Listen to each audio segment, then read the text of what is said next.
咁你可以 mark up 100蚊啦、500蚊啦，或者1000蚊啦。咁啊睇下你自己 mark up 嘅啫。咁當然你越 mark up 得越高，又有人買嘅話，咁你所賺嘅咪越多咯。Hello，大家好，又係我阿芬。咁啊早排喺 YouTube 啦，就睇到 Barnchart 嘅一段廣告啦。咁啊先唔評論佢廣告嘅內容同手法啦。不過睇完段廣告之後咧，的而且確係令到我有啲反思。我開始去諗係咪究竟係可以賣我嘅 knowledge 咧，去得到一啲金錢嘅回報咧？咁啊做咗一個 exercise 啦，就喺 Carousell 裏面咧就買咗一隻20蚊嘅 WiFi router。咁就變咗一隻200蚊嘅 VPN server 就賣咗出去。咁啊，可能呢個係一個個別嘅例子啦。咁所以我就想透過呢一段 video 就分享一個個別嘅例子。咁我呢個所謂嘅 business model 係點樣咧？其實我就喺 Carousell 啦，或者淘寶啦，其實就買啲平價嘅 WiFi router 或者啲叫遠路由翻嚟。咁然之後我就將佢 crack 咗，就變咗做 OpenWRT 啊、咩 Emoto WRT 啊或者 QWRT， 其實都係一模一樣嘅嘢嚟嘅啫。然之後 crack 咗之後咧，喺裏面就裝啲 VPN 嘅 server 喺度，係啦。咁然之後就加自己嘅 sticker 上去啦。咁因為我要做 config 噶嘛，咁亦都係我 crack 過啊嘛。咁然之後就可以將佢包裝，咁然之後就再放翻落 Carousell 啦，或者我自己嘅 website 裏面去賣。咁亦都能夠做一個 mark up 嘅。咁你可以 mark up 到幾百蚊啦，甚至乎幾千蚊咧，咁就 up to 大家 mark up。有人 buy 嘅，咁你咪可以賺到個差額咯。咁啊，中間我利用一啲 technical 嘅 knowledge 啦，咁其實係真係要 learn 嘅。我中間係花咗3-4個鐘頭去學習點樣去做。咁我就好想透過今日段短片啦，分享呢個個別嘅例子俾大家。咁首先啦，我就喺 Carousell 度啦，就用咗20蚊啦，就買咗一隻 TP-Link 嘅 Ultra C2啦。其實嗰隻 WiFi 5嚟。其實可能好多人都用緊 WiFi 6、WiFi 7咧，其實20蚊都可能俾多少少嘅。我角度咧就攞20蚊咧就買嚿鐵翻嚟俾我當一個玩具，咁啊就算壞咗都係20蚊嘅啫。咁然之後我就去翻 TP-Link 嘅 official website，你會見到啦，硬體版本都係 V1，即係最舊嘅版本。咁但係點樣都好啦，咁我就 download 佢所謂最 latest 嘅 firmware 啦，都係2017年嘅。好啦，咁呢個係我哋第一步會做。咁然之後第二步我會做咩咧？其實就係去 OpenWRT 嘅 official website。咁啊，如果大家要知道你手頭上嗰隻 WiFi router 可唔可以 convert 成為 OpenWRT 咧？其實你可以去佢嘅 official website 裏面咧去睇一睇嘅。咁首先啦，我就會去翻個 firmware download 裏面啦。咁你會見到啦，我就會 download 個 system upgrade image。咁我 download 甚至乎係行緊最 latest 嘅24.10.0嘅，係啦。咁我就 download 個 system upgrade image 落嚟啦。咁啲手頭上我已經有2個 image 噶啦，一個就係 TP-Link 嘅 official image，咁啊另外一個就係 OpenWRT 嘅 image。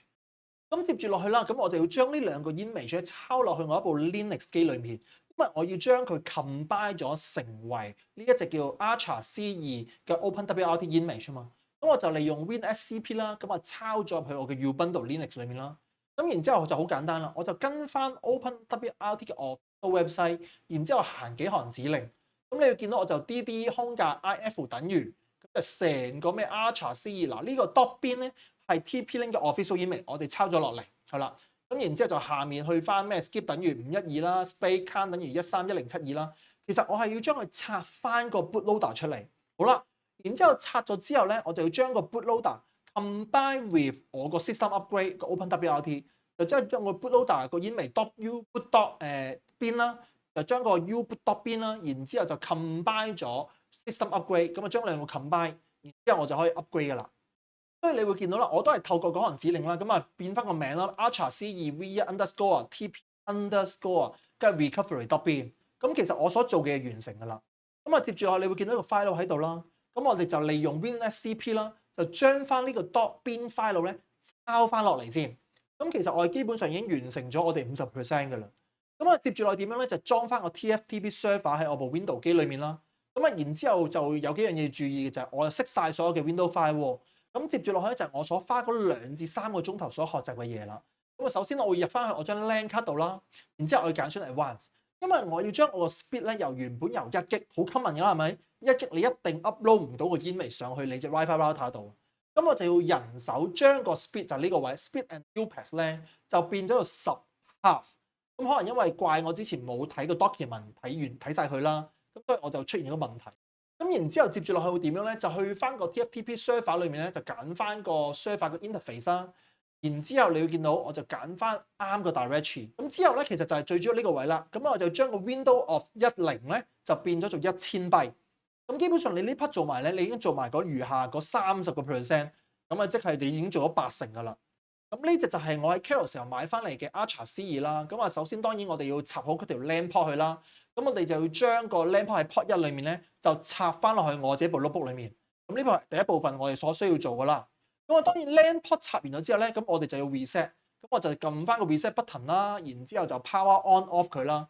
咁我大概 hold 10秒度咧，係啦。咁你好似你會見到呢幅圖畫咁樣啦。咁佢就會開始 reboot 啦。咁佢就會全自動咁樣啦。咁啊，將個 image 咧就會抄上去個 Ultra C 度。咁啊，唯獨是要注意一點就係點樣咧？喺我部 notebook 裏面嘅 IP address 咧，必須係192.168.0.66。咁如果大家有睇過 OpenWRT official website 咧，佢都會咁教你噶啦。咁一旦你 set 好之後，就好似咁樣啦，就不停咁搶咯。咁大概可能搶2至3分鐘，因為我係10 Mbps half 啊。咁然之後我哋就大概又再俾多4至5分鐘佢，咁部機就會全自動 reboot。咁大概等2至3分鐘啦，咁你就能夠透過192.168.1.1啦，咁啊 log in 翻入去。咁你會見到呢個界面咧就好開心啦，因為咁已經係證明到 Ultra C 已經變咗隻 OpenWRT 啦。咁然之後你喺上面你就能夠裝翻嚟啲咩 Wildcard 啊，裝翻 HomeGuard 啊，裝翻其他嘢，咁就會變成你嘅 VPN server。咁之後你就可以喺 Carousel 啦，或者你嘅 website 裏面咧賣翻出去咯。咁你可以 mark 100蚊啦、500蚊啦，或者1000蚊啦。咁啊睇你自己 mark up 嘅啫。咁當然你越 mark up 得越高，有人買嘅話，咁你所賺嘅咪越多咯。好啦 Ultra C 就係咁簡單，就能夠將佢變成為 OpenWRT 啦，你嘅 VPN server 啦，咁你就能夠賣出去啦。咁甚至乎你喺淘寶見到啲咧，即係100蚊左右嘅啫，一隻好細隻嘅 TP-Link 嘅 WiFi router 仔，你都能夠將佢變成為 OpenWRT 啦。咁啊貼咗個 sticker 之後咧，亦就可以變成為你嘅 VPN server。咁你亦都能夠 mark up 咯。咁你可以 mark 100蚊啦、500蚊啦，或者1000蚊啦。咁睇你 mark up 幾多嘅啫。好啦，如果你對於成個 business model 有啲咩 comment 啦，或者你係 OpenWRT 嘅專家啦，咁啊歡迎你喺樓下留言俾大家啦。好啦，成日都係嗰句啦，施比受更有福，能夠分享嘅係一種福氣。咁啊，我哋成日都講授人以魚不如授人以漁。咁好啦，咁啊，我哋下條短片見啦，拜拜。